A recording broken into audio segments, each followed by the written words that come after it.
All right, everybody. So we're going to go ahead and get started. I want to welcome everybody to the afternoon session of the monthly escrow review for May of 2019. Very excited about today's class. We have a lot of great information to cover with you guys. So I'm just going to go into a couple of housekeeping details first. So again, our incentive program is still active and live. By attending today and completing the quiz that we will be circulating at the end of today's presentation, that will get you 1 credit towards that extra half day of PTO. Now we are keeping track of that, so if you ever had a question of how many credits you have at this point, you feel free to send me an email directly and we'll go from there. Today we have an excellent topic that we'll be covering today. It's on FIRPTA and how FIRPTA applies to us as escrow officers. Now, some of you might not actually see this a whole lot with your day-to-day business, but this is actually a very important piece of information and an important concept that really, because we're all located in the South Texas area, we need to understand. So today we have with us Anna Sheffield. She's going to be our guest speaker for today. Anna Sheffield is the Vice President of Escrow Operations for the Houston Division. She has been in title since 2001, starting at First American Title, where she grew her escrow knowledge and marketing skills to become a trusted advisor to many real estate agents throughout the Houston area. Anna's achieved multiple awards and recognition during her career. She's also a TREC CE certified instructor and has authored over 30 TREC courses. She also serves as a member of the TLTA Regulatory Committee and the TLTA Land Board School. And she's also an active member on the TLTA PAC board. So I'm very excited to have her here today with us. She's a very knowledgeable individual. And with that being said, Anna, I'm going to go ahead and turn this over to you. All right. Well, thank you, Brad. I appreciate that. And I'm super excited to have this opportunity to discuss FIRPTA with everyone here today. So to kind of get started, I want to make sure I get my screen up here. Looks like I'm good. You know, a lot of times I get asked questions about FIRPTA. I'm a part of a FIRPTA review group. I've been doing FIRPTA transactions, probably started about 10 years ago in my involvement with that. And I have found in my career, you know, working with escrow teams is that they get fearful of handling these types of transactions. And I'm here to tell you today that you shouldn't have fear. You should, you know, educate yourself, and that's what we're here today to do, so that you can give good professional guidance to your clients on how to handle these types of transactions. So my goal today is to make sure that you understand what FIRPTA is and really who does it apply to, because it doesn't apply to everybody.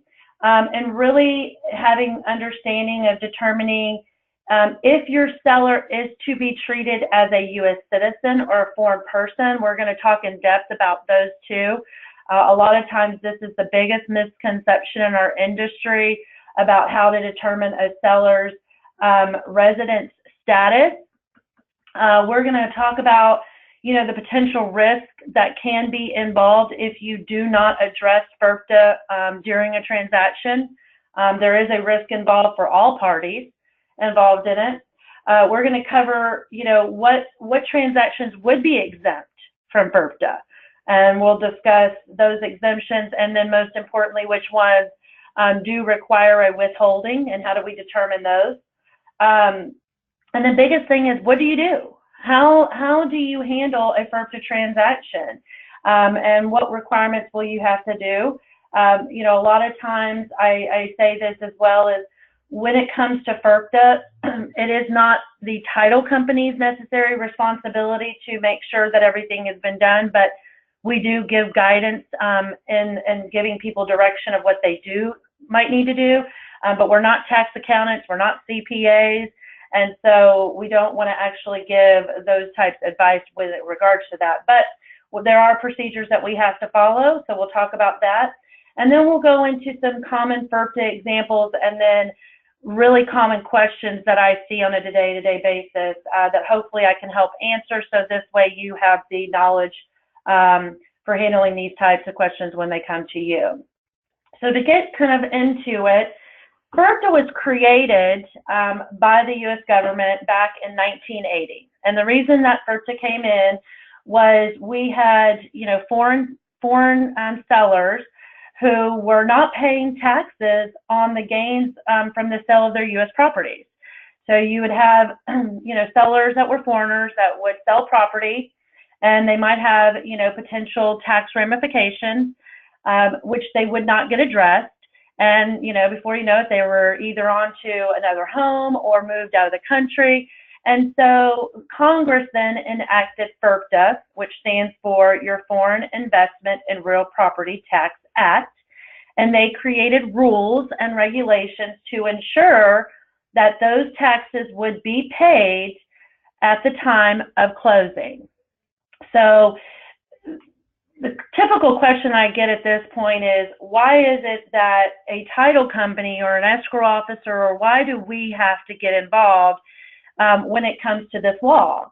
Well, part of the law includes that all parties to the sale have a due diligence duty to know the seller's tax residency status.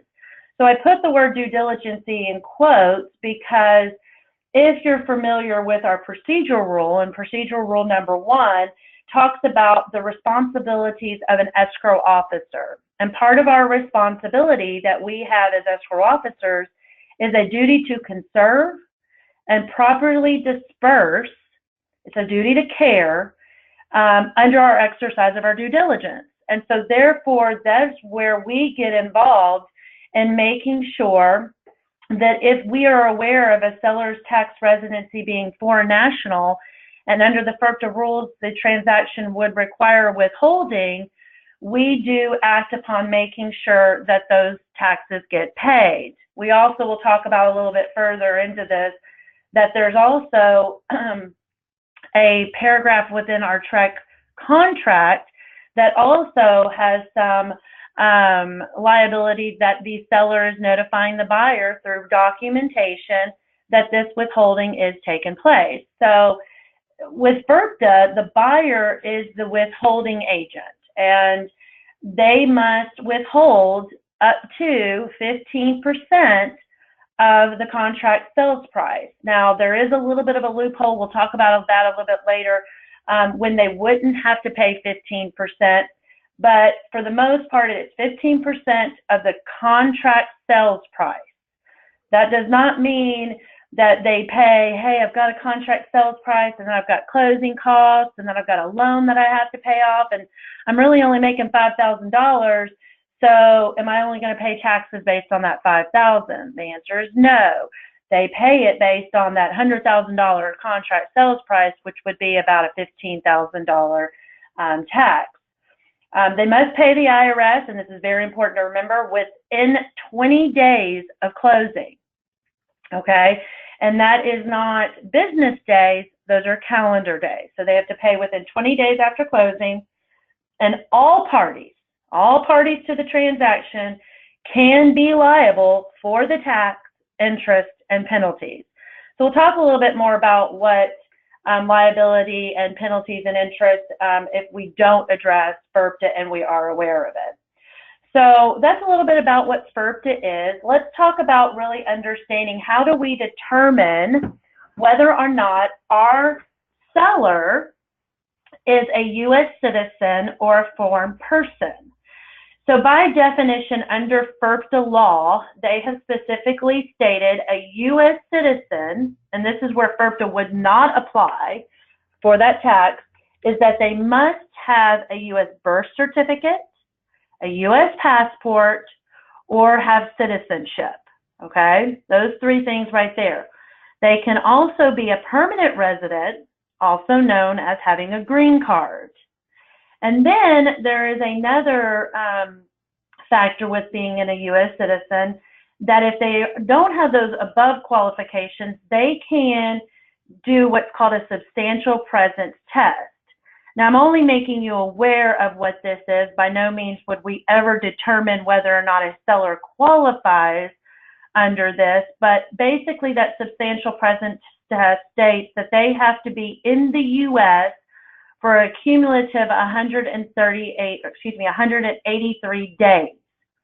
Now, this substantial presence test is determined by a qualified tax advisor, and then they can let a seller know whether or not they actually would qualify for the SPT.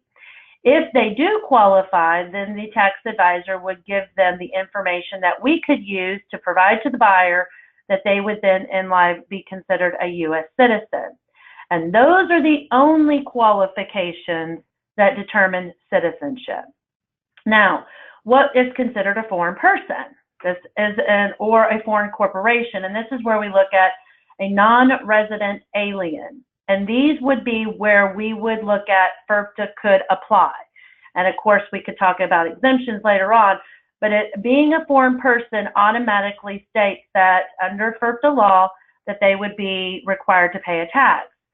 So, foreign person is not a U.S. citizen, they do not have a green card, and they do not meet the substantial presence test.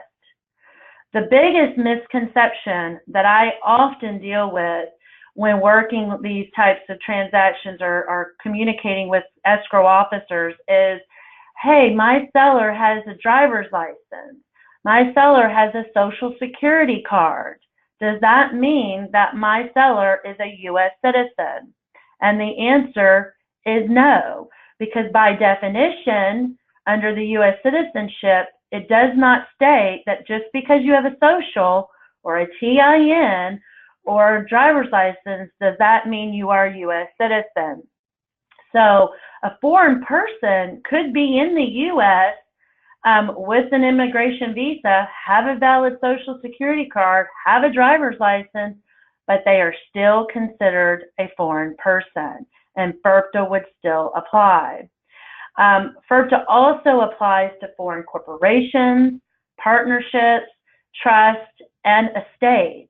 Now, when you run into a situation that perhaps you have a seller that might be a foreign trust and you're trying to determine whether or not that trust is foreign or U.S., my advice to you when you deal with any of those is to definitely reach out to legal to help you look at that determining factor, because there's a lot of things that we look at to make that determination. But this does apply to corporations. It does apply to partnerships, trusts, and estates. So just because you might have a seller that's a corporation doesn't necessarily mean that they wouldn't have to worry about the tax ramifications.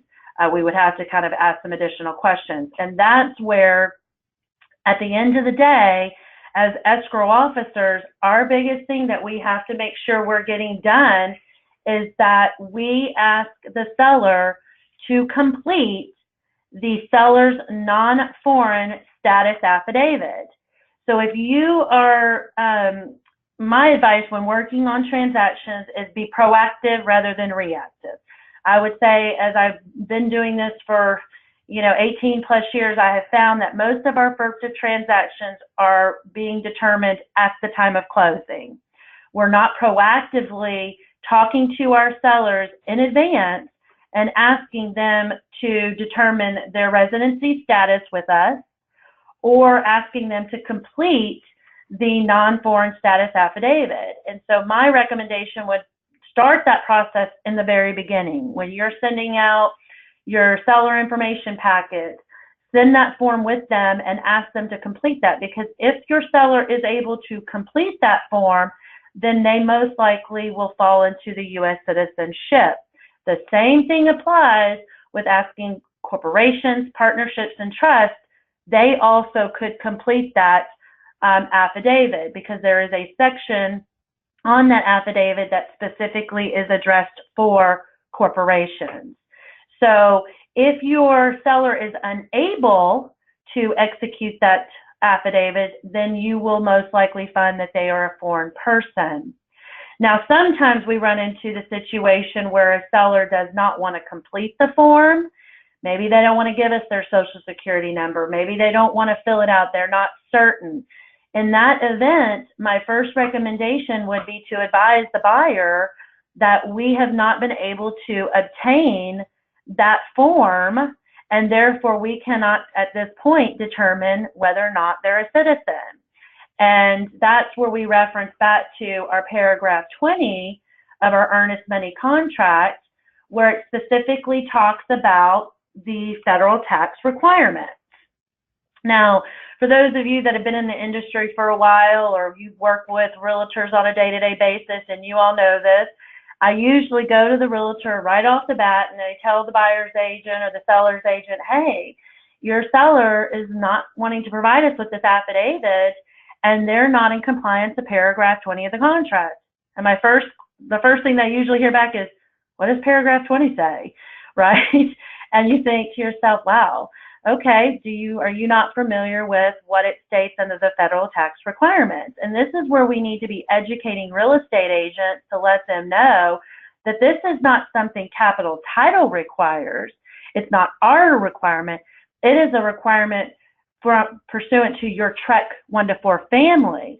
And we're following the obligations of that contract under our due diligence to ensure things get taken care of. And so that paragraph specifically states, if a seller is a foreign person, as defined by the Internal Revenue Code and its regulations, or if seller fails to deliver an affidavit or a certificate of non-foreign status to the buyer that seller is not a foreign person, then buyer shall withhold from the sales proceeds an amount sufficient to comply with applicable law and deliver the same to the Internal Revenue Service together with the appropriate tax forms. So that's why we get involved with this. You know, I tell people all the time, it is not a title company requirement. It's not capital titles requirement. It is a requirement per the contract, and it's a requirement per the federal law under FIRPTA that these things get addressed.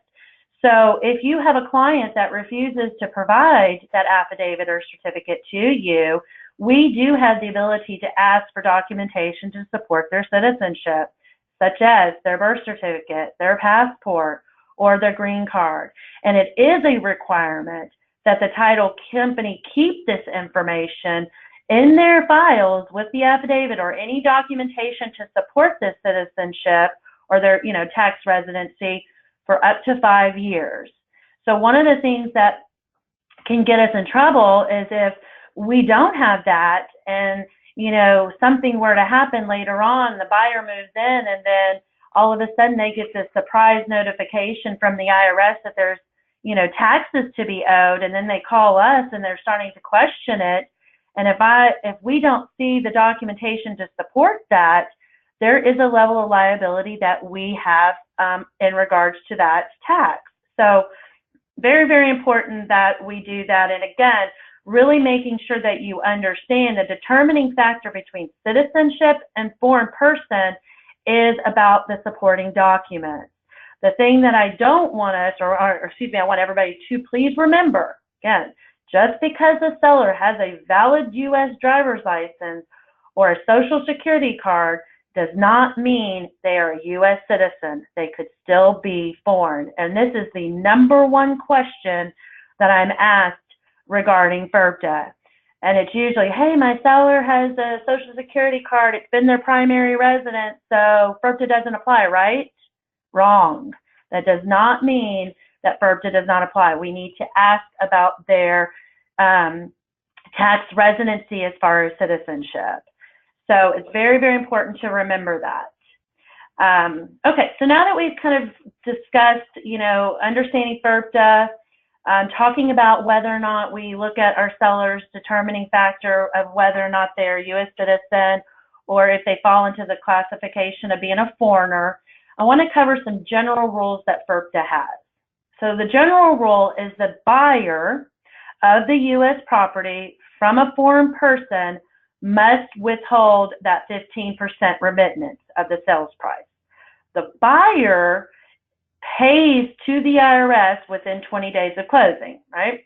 So the buyer is the withholding agent and the responsible party for the FIRPTA tax, not the title company, not the escrow officer, and not the seller.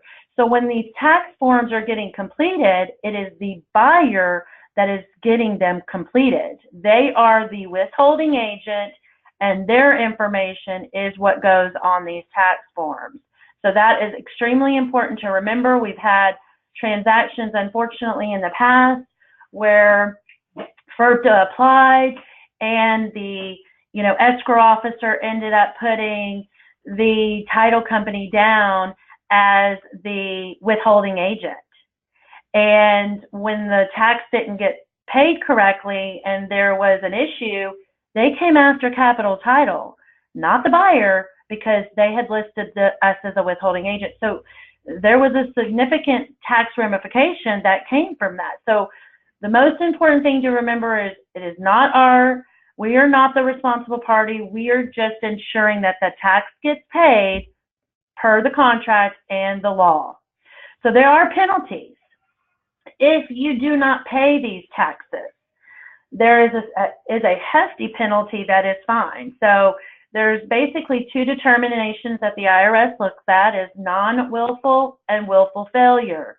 So under the non-willful failure, this would fall into something along the lines of, I just wasn't aware. Nobody asked me. I sold a piece of property, or I was the buyer. I bought a piece of property for $500,000. We closed in January. Nobody told me the seller wasn't a foreigner. I had no knowledge of it. And now all of a sudden, a year plus later goes by, and the IRS finds out about it. And so what they're going to do is they're going to charge that FIRPTA percentage of 15%, which in this particular case would be about $75,000. And they are going to then assess penalty and interest from the date of the sale. And in this particular example, you could see the penalty and interest that would occur would be an additional $27,000. So now the buyer receives this IRS notice in the mail saying that they owe $102,000. And it is, at this point, the buyer's responsibility to pay that tax under the FIRPTA law. And so what usually happens when that occurs is, what do? They pick up the phone, they start calling their agent, or they call the title company and go, oh my God, I just got this letter from the IRS. It says I owe $102,000 for the sale of this home. And, of course, the first thing we do is look at our file to see if we have the proper documentation to support why we didn't collect for FIRPTA. And I will tell you, if we don't have that supporting documentation, there is a level of liability that can be placed on the title company. And we have had to pay claims in regards to that. So it's very important that you make sure that you address it. Now, the willful failure also applies, and this is if a party to the sale willfully conceals facts. So realtor knows about it. Title agent is aware, seller is a foreigner, but it's a good customer, so we're not going to make you worry about paying your taxes. And they fail to withhold and pay that 15% to the IRS, then that party is responsible for the withholding and can be assessed an additional $10,000 in addition to the FIRPTA penalty and interest that occurred. So in our scenario above, if it was $102,000, there could be an additional $10,000 penalty that could also be added to that as well. There's another penalty that also can be assessed, and that falls into the classification of under our general rule. If we had collected the 15%, and we did collect for it, but we withheld sending it into the IRS within the 20 days that were required, and say it didn't get sent until 30 days, or for some reason or another we held on to it because maybe the seller was like, I'm going to try and figure this out and hold my money. I'm going to get with my CPA, but we really need to get this deal done. So the closer holds the money and doesn't get it to the IRS within the time frame required. Then there is an additional penalty that can be assessed for each day after that 20 days. And sometimes if we are knowledgeable of not sending it in, they can charge penalties as well. So it is extremely important to understand the rule and comply with the rule in a timely manner to avoid potential ramifications to the title company if not followed through. So that is your general rule with regards to the FIRPTA deal. Now let's kind of go into what would be exemptions from this rule, meaning when would you not have to collect for FIRPTA? Well, the first is your seller is not a foreign person, number one, right? you get your seller to sign the affidavit, certification of non-foreign status, we're good. We know FIRPTA doesn't apply, right? Now, has people called me later on and said, what if my seller lied on that affidavit? Well, then they lied. I mean, unfortunately, we're not here to police that affidavit. We get them to sign it. To the best of our knowledge, they're not a foreign person. But if we have prior knowledge that they are not a foreign person, I mean, they are not a U.S. citizen, and we get them to sign that affidavit, we are much as liable as the person that committed the fraud on that form. So very important to remember there. Then other exemptions that would apply. Sales price. So let's say you do have a foreign seller. Seller is foreign by a statute of understanding the rule, and the sales price is $300,000 or less. So you've got a sales price for $300,000. It can be exactly $300,000 or less, and this is the big caveat, the property will be used by a buyer or family member of buyer as a primary residence for 50% of each year for the next 2 years. So I have a seller, he's foreign, my sales price is $250,000. Buyer says, oh yes, I'm buying this property, it's going to be my primary residence, I plan on living there for certain for the next 2 years. Great. Then we get the buyer to sign an occupancy affidavit to state that they will be living in that property for that time frame, and then FIRPTA does not apply. Okay, so very thought process there. So I got a seller who calls me. Seller says, look, I can't sign certification of non-foreign status. I am a foreign person. I look at my contract sales price. It falls under the $300,000 or less. The next thing that I'm immediately going to do is pick up the phone and call my buyer's agent or my buyer, and I'm going to ask my buyer, what is their intent in the use of the property? If they use it as a primary residence, I let them know that I will need them to sign an affidavit swearing to that because my seller is foreign, and we want to ensure that FIRPTA would not apply. All right? That's an exemption, meaning you do not have to withhold funds.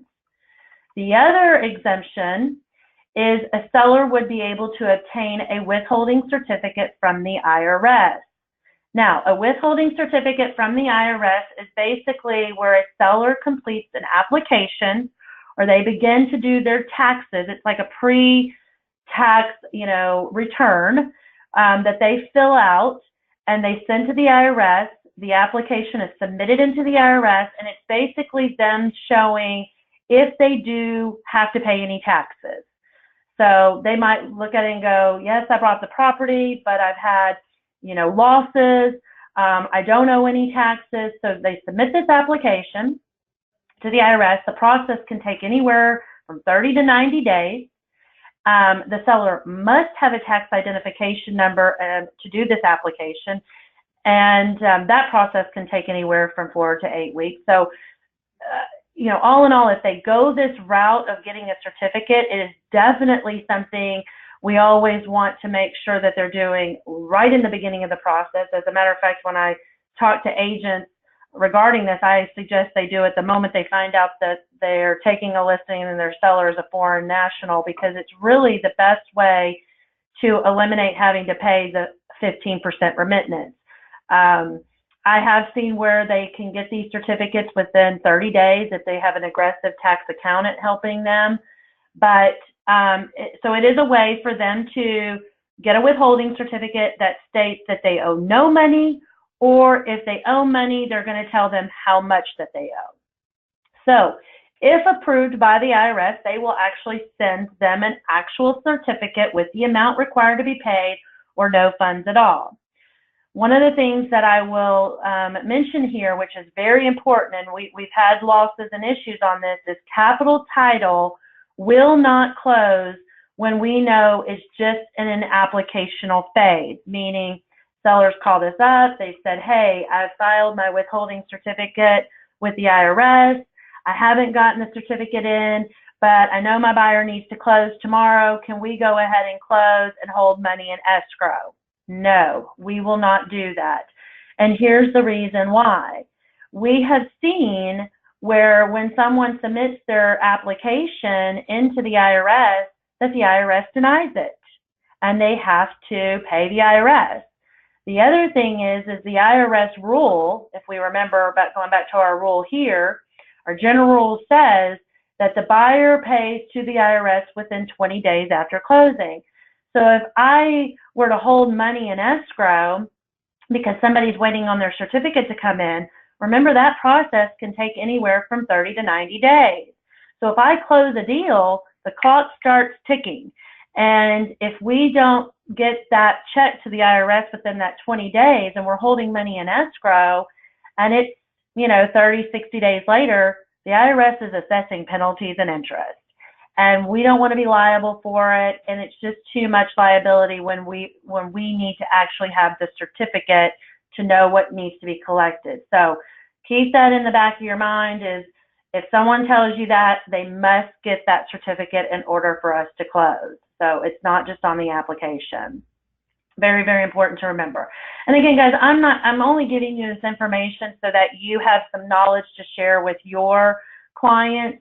By no means do you want to start, advising them, hey, let me help you with this or show you what you need to do. We can just tell them there is an option for you to get exempt from possibly paying FIRPTA taxes, and that is if you go and obtain a withholding certificate.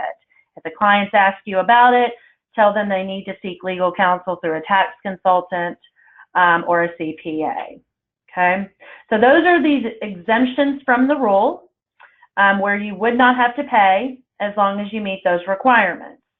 Now, when would you be required to collect 15% remittance? Well, the first thing is we determine our seller is a foreign person, and then we look at our sales prices. The first one we look at is the sales price that's $300,000 or less. And in this situation, the buyer will not be occupying the property. So when do we run into situations like that? Well, that would be typically an investor buying the property. It's vacant land, right? You've got a transaction, sales price is $250,000, and it's going to be vacant land. The contract's already vacant. You automatically know FIRPTA applies, right? Because the buyer's not going to be living in the property. Maybe it's the buyer is getting it as a second home. They own another property in the state of Texas. It's the loan that they're getting is an investment second home rider. They're not going to be living there. So that would be where they're not occupying the property. Maybe you have a corporation that's buying this property. It's easy to see that they're not going to be occupying. So the thing to remember is if your sales price is under that 300 and the buyer's not going to occupy it, you need to immediately follow up by saying, would you be able to sign the occupancy affidavit? If they don't have the ability to sign that form, then FIRPTA applies. The other scenario is seller is a foreign person and the sales price is $300,001 and up. If that is the case, you don't even need to ask the buyer their intent. FIRPTA automatically applies. So the rule is fairly simple, and I think we try to make it more complicated than it can be, but I always tell closers, the first thing you do is identify whether or not what your seller's tax residency is. Are they a U.S. citizen? Are they a foreign person? Can they sign the non-foreign status certificate, or can they not?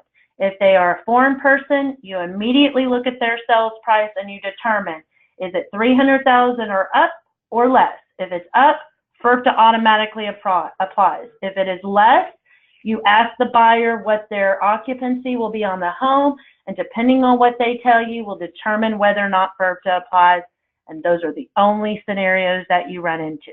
So that is when you would withhold that 15% remittance. Okay, so the big question is when we find out that the transaction is subject to FIRPTA, and we do know we need to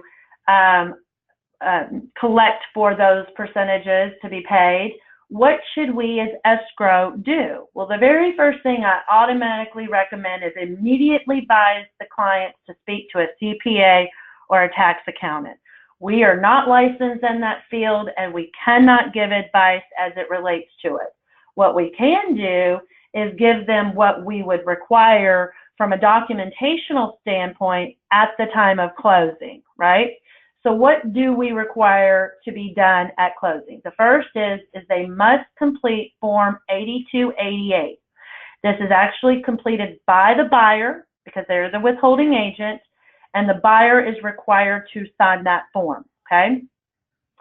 We also would require Form 8288, and this form does not require any signatures, but it must be completed in all sections A, B, and C.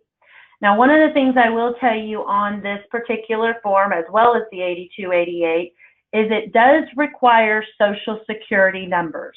What that means is the buyer must have a social and the seller must have a social or a TIN. So if you get into a situation where you find out the seller doesn't even have a TIN, the buyer doesn't even have one, then you need to let the agents know that they're going to have to get one. They're going to have to apply for their tax identification numbers, and that would be formed using a W-7. And remember, before I was telling you it can take 4 to 8 weeks to get that. It is a lengthy process. And the reason why it is required is because when the IRS gets these forms, they need to know who was this tax supposed to be applied to.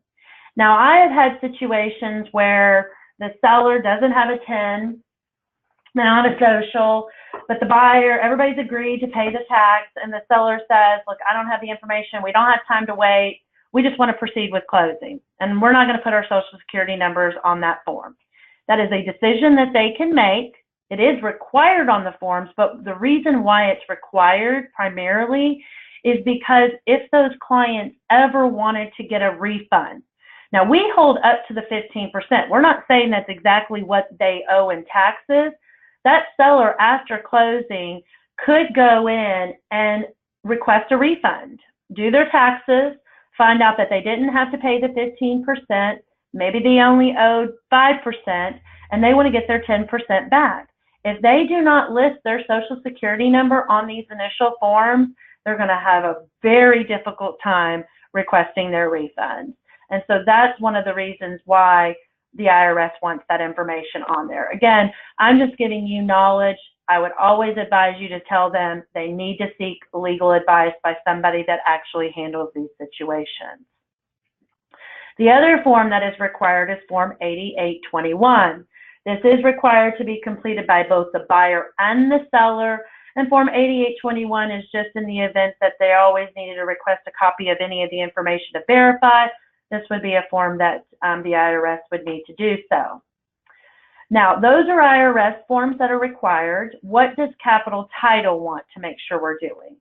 We want them to sign our FIRPTA escrow waiver document. And in RamQuest, that is where you would find it in print documents, and it is called FIRPTA escrow waiver. And that is the Notice of Settlement Agent Responsibility. This is our hold harmless document. This is our document that says we are doing this as a courtesy to comply with your contract and the laws by FIRPTA, but we are not responsible for any losses, damage subject to this FIRPTA transaction. We're relying on the parties that are involved to provide the information, so that is required to be signed. We do collect the 15% of the gross sales price, and this would be shown as a FIRPTA remittance on the closing statement. The check would then be payable to the IRS directly, and when we issue the check for the IRS, the memo note section is to include the buyer's social security number. Very important that you do that.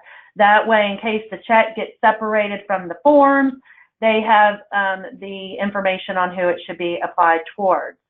Immediately after closing, my recommendation is the day of your closing, you need to, via FedEx, overnight the forms that are required, your 8288, 8288, and 8821, and the check to the IRS will be sent overnight to this address here. It is the direct FIRPTA unit.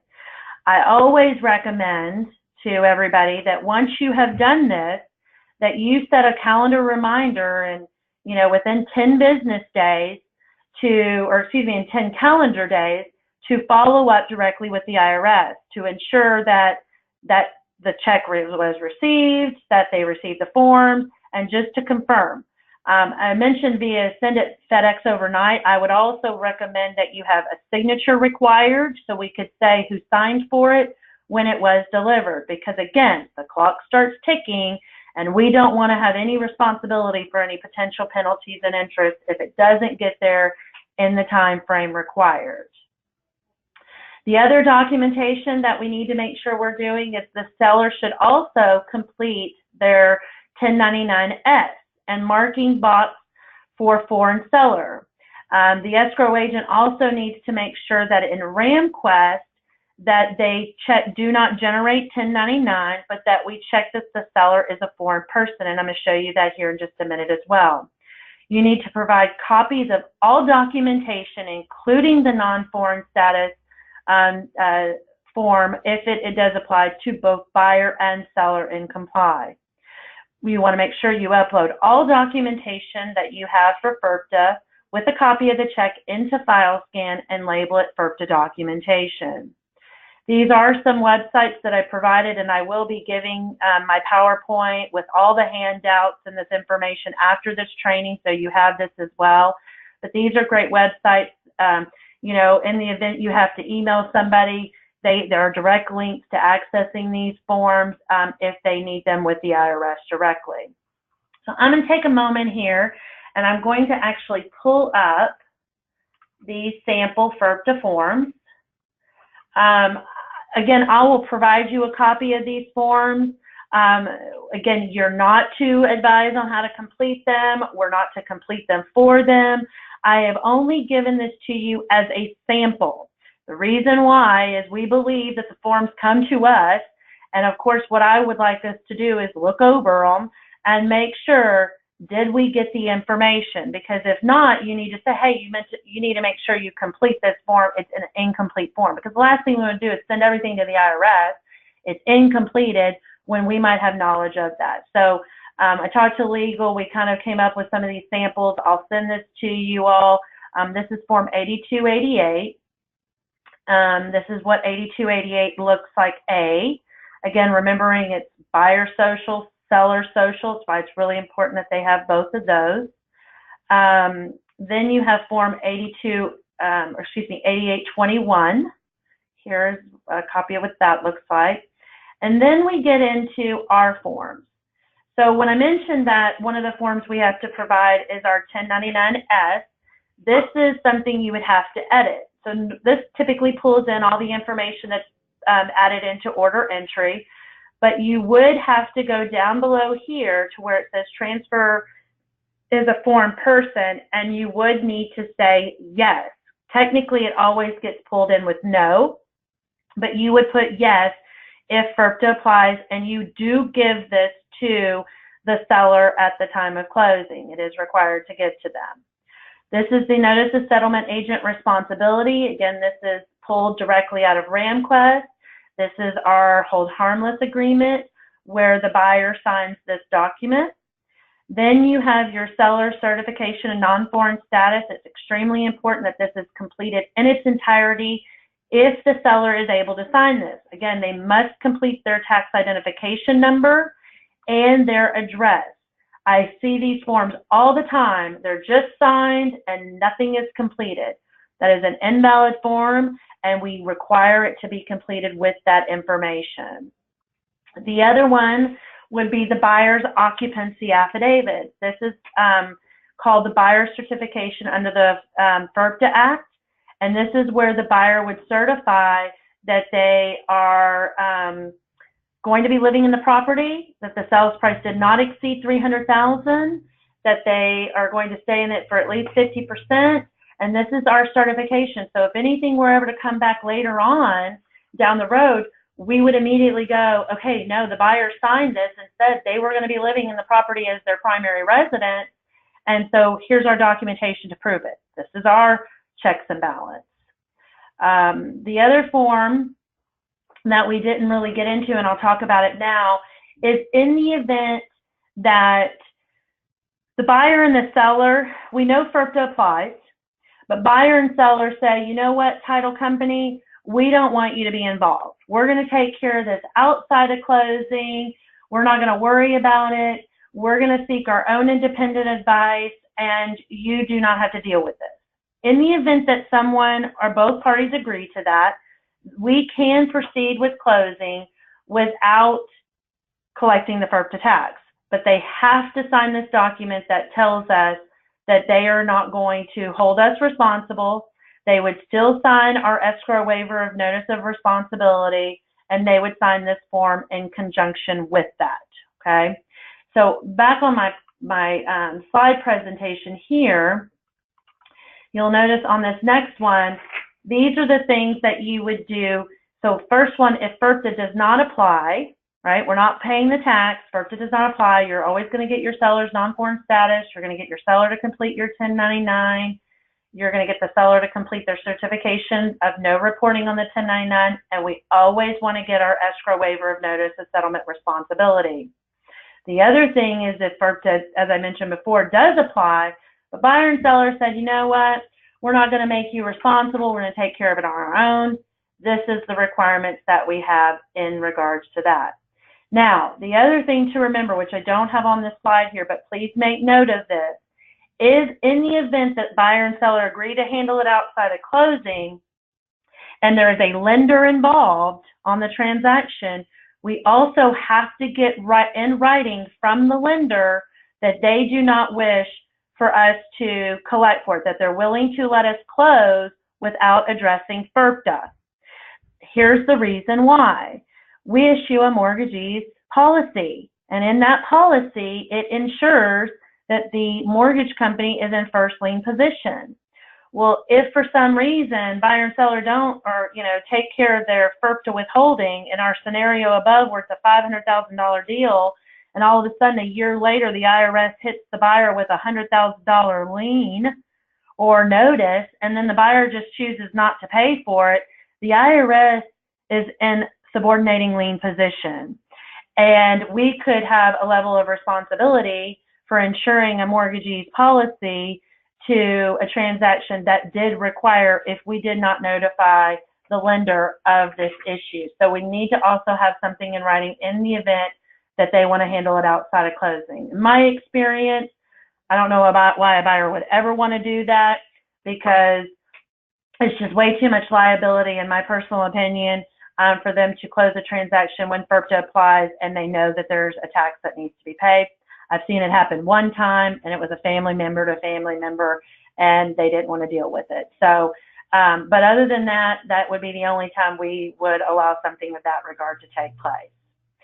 All right, so I want to go through a couple of things here and talk about FIRPTA examples. So I'm not going to go through every single one of these here. I'm going to kind of touch on a couple of them, but these are your typical scenarios that we get in.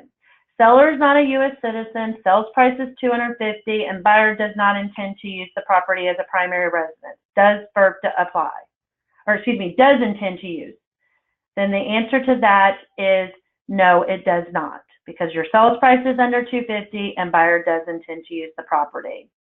Another scenario is the seller is a U.S. citizen and the sales price is $350,000, but the buyer is not a U.S. citizen. Does FIRPTA apply?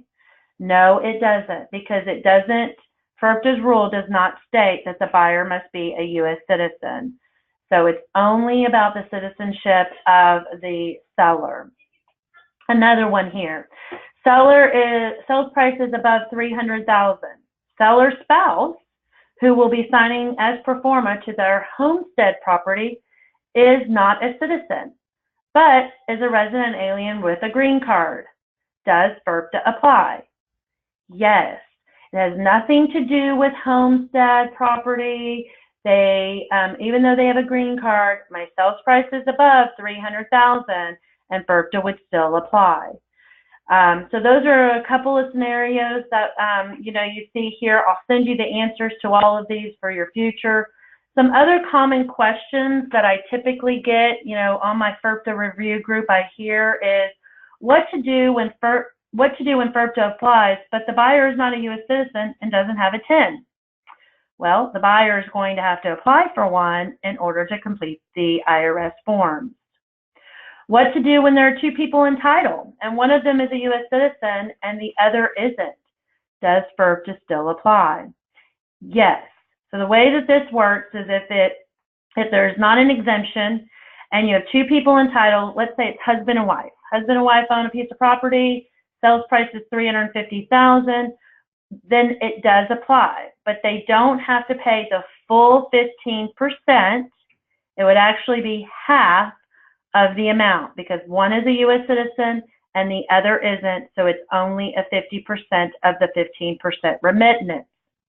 Now, what we don't want people doing in these situations is deeding out their interest, because when that starts to happen, we know they're trying to avoid taxes, and we do not want to get involved with tax evasion. So we don't want, if somebody says, oh, don't worry about it, I'm going to deed my interest out to someone else because I'm not a U.S. citizen, I don't want to pay these taxes.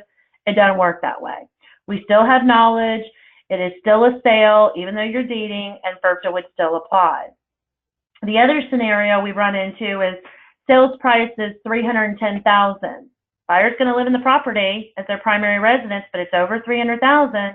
We then all of a sudden say, oh, we're going to do amendment to the contract, and we're going to lower the sales price to $300,000, and that other $10,000 we'll handle outside of closing.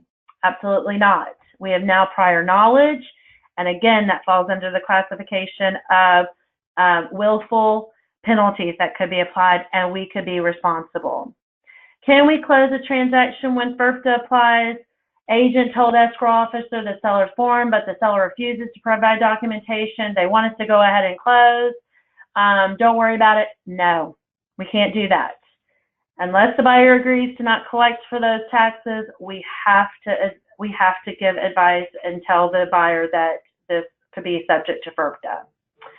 Can the escrow officer help complete the IRS forms? I think we already covered that. No, they cannot, and we cannot hold money in escrow so that the seller can obtain their certificates of withholdings. And those are our primarily common questions that I get throughout a transaction on one of our FIRPTA review group. So what do we do when you need help? So obviously we covered a lot of information today about FIRPTA, understanding what it is, understanding, when a transaction would be exempt, when it would be not exempt, but maybe you still need some help. Maybe you have a sticky situation, something's come about. Capital Title does have a FIRPTA review group that you can email, and it's at FIRPTA@ctot.com with any questions that you have. If you're needing some help with pulling a document, maybe you want them to look at a tax document, something of that regard, you can send this information over to this FIRPTA review group and they will be happy to assist you. I have also partnered with this tax company. They are local here in the Houston market, but I know the gentleman will work transactions anywhere in the state of Texas. And his company is called Tax Solutions. His name is Mark.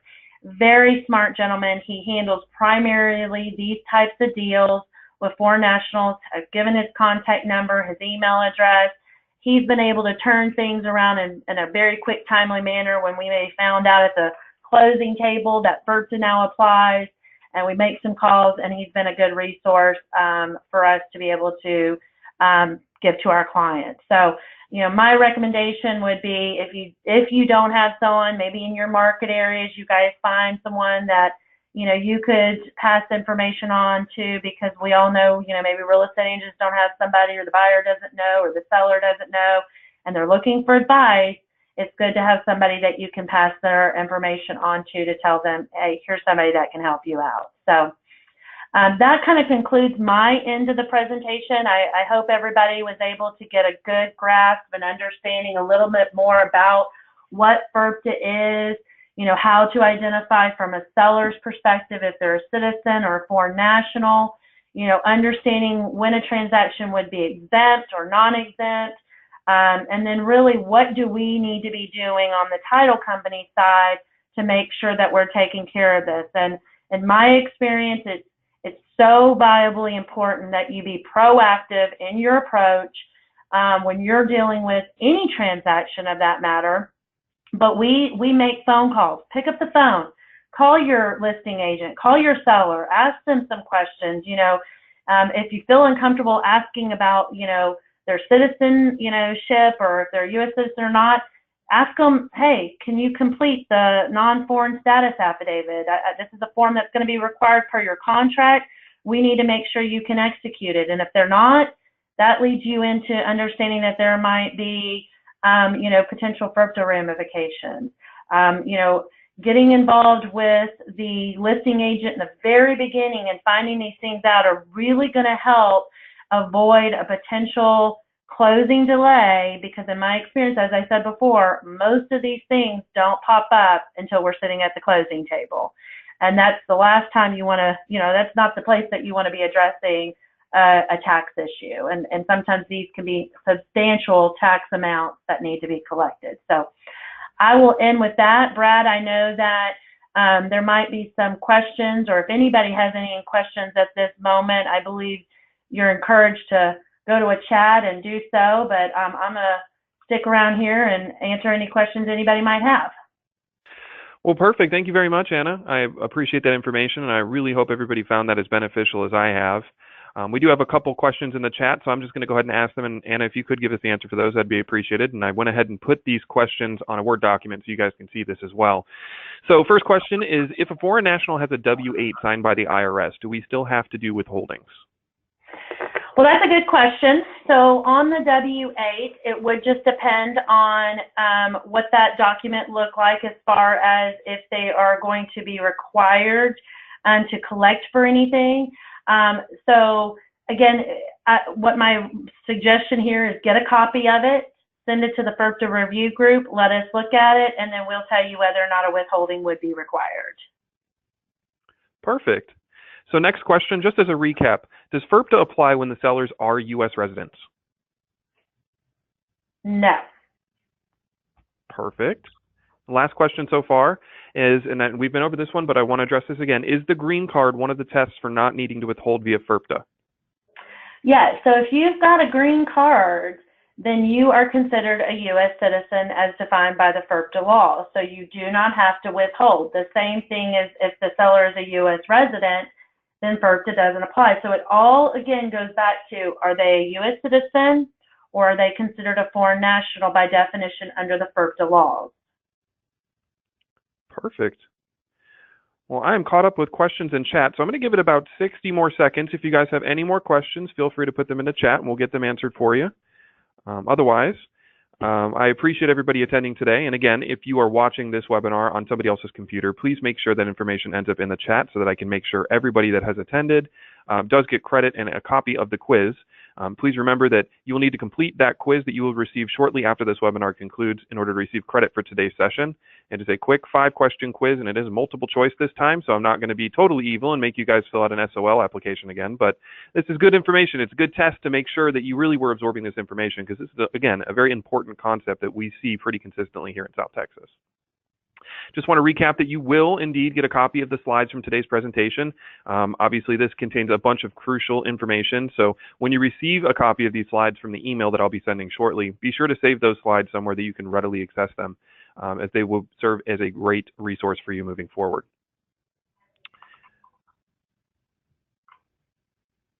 And Brad, as you're looking, if anybody's asking questions or adding to the chat, I'll also say this: if anybody on this call is also looking for, potential marketing material, this FIRPTA training is MCE approved.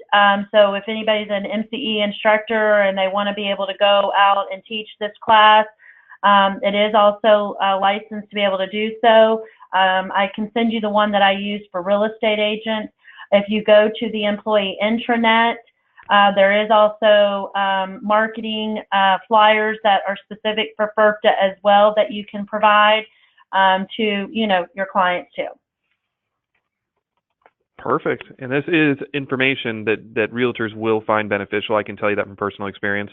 I've been in 3 or 4 CE classes in the last week, and it is constantly a question that comes up. Even if the class that you're teaching isn't even relevant to FIRPTA, a lot of agents are very curious about this. So if you're able to, again, absorb and retain this information and truly understand it, it makes you that much more valuable as an escrow employee. So again, if you guys have any more questions at all, then go ahead and ask them in the chat. I'm going to give it a couple more seconds, and then we'll go ahead and conclude for today. All right, looks like we don't have any additional questions at this point, so we're going to go ahead and conclude this webinar. Again, I appreciate everybody taking the time out of their busy afternoon and the hangover day after the last day of the month to attend and learn some crucial information from an excellent presenter. So again, Anna, thank you very much for taking the time out of your busy day to present this information from us. My pleasure. Thank you, Brad. I appreciate it. No Thank you, problem. everyone. Y'all have a good rest of your day. Okay.